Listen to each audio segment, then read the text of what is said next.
Gente, que a paz de nosso Senhor Jesus Cristo, nosso divino amigo, possa estar conosco nos nossos pensamentos, nas nossas palavras, nas nossas obras. Essa semana que a gente tem para colocar lá na nossa agendinha está intitulado como Aproveite o ensejo, aproveite a oportunidade. Mas para a gente começar esse capítulo do André Luiz, eu vou contar uma história para levar a gente a uma reflexão. Então vamos lá, deixa eu só chegar lá nos slides para conseguir. Dizem que na véspera do fuzilamento, a mãe de um soldado de Napoleão foi implorar a vida do seu filho, para que ela fosse poupada. E aí ela se encontrou com Napoleão pedindo pelo seu filho, e aí Napoleão responde assim para ela: minha senhora, o que o seu filho fez não merece clemência.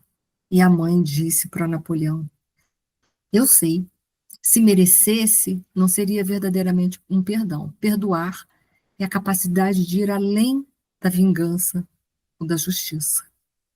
E ao ouvir essas palavras, Napoleão comutou a pena do fuzilamento em pena de morte em exílio. E aí o filho dela não foi fuzilado.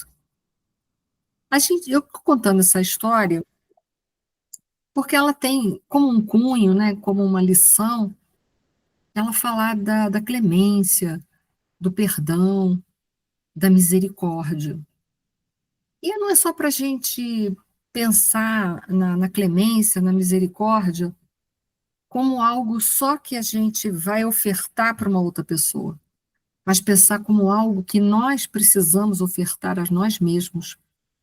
Porque muitas vezes, diante de erros que a gente comete, de atitudes, a gente não tem uma postura de misericórdia com a gente, de compreensão, que muitas vezes a gente agiu dessa forma ou daquela outra, e era o que a gente dava conta para fazer. Tudo bem, era o que a gente dava conta, tomou aquela decisão que muitas vezes foi uma decisão infeliz. E que é claro que, mesmo sendo uma decisão infeliz, ela precisa ser corrigida, mas que a gente tem que ter a questão do auto-perdão.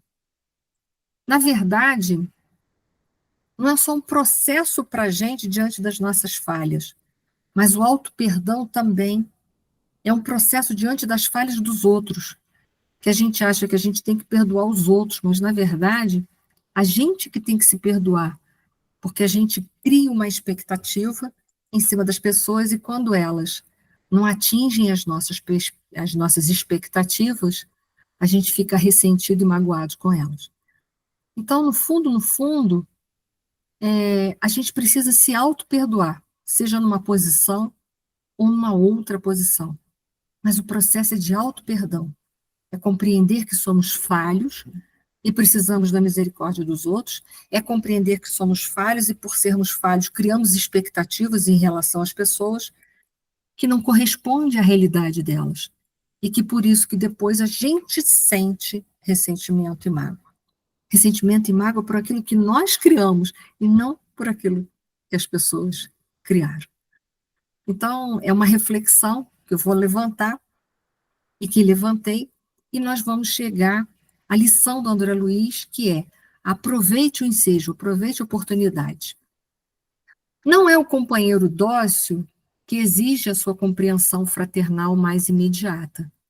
É aquele que ainda luta por domar a ferocidade da ira dentro do próprio peito. Então é esse que a gente tem que ter mais misericórdia. Não é o irmão cheio de entendimento evangélico que reclama sua atenção inadiáveis. É aquele que ainda não conseguiu eliminar a víbora da malícia do campo do coração. Esse precisa de misericórdia. Não é um amigo que marcha em paz na senda do bem, que solicita seu cuidado insistente.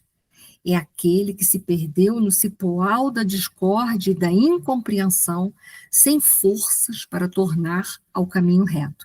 Então é esse que a gente vai ter que ter misericórdia. Não é a criatura que respira no trabalho normal, que requisita socorro urgente. É aquela que não teve suficiente recurso para vencer as circunstâncias constrangedoras da experiência humana e se precipitou na zona escura do desequilíbrio. Então é essa que nós vamos ter que ter misericórdia. É muito provável que, por enquanto, seja plenamente dispensável a sua cooperação no paraíso. É indiscutível, porém, a realidade de que, no momento, o seu lugar de servir e aprender, ajudar e amar é na terra mesmo. Porque é aqui que nós vamos poder desenvolver o amor, a misericórdia e a brandura. E se nós conseguirmos, essa vai ser a nossa colaboração para que o planeta Terra possa ter tudo isso ao nosso redor. Então, que essa possa ser as nossas reflexões de início nessa semana. E que a paz de Jesus e seu amor incondicional possa nos ajudar a formar esse comportamento, esse caráter dentro de nós. Muito obrigada, uma semana Amém. de paz e luz, gente. Uma boa noite também.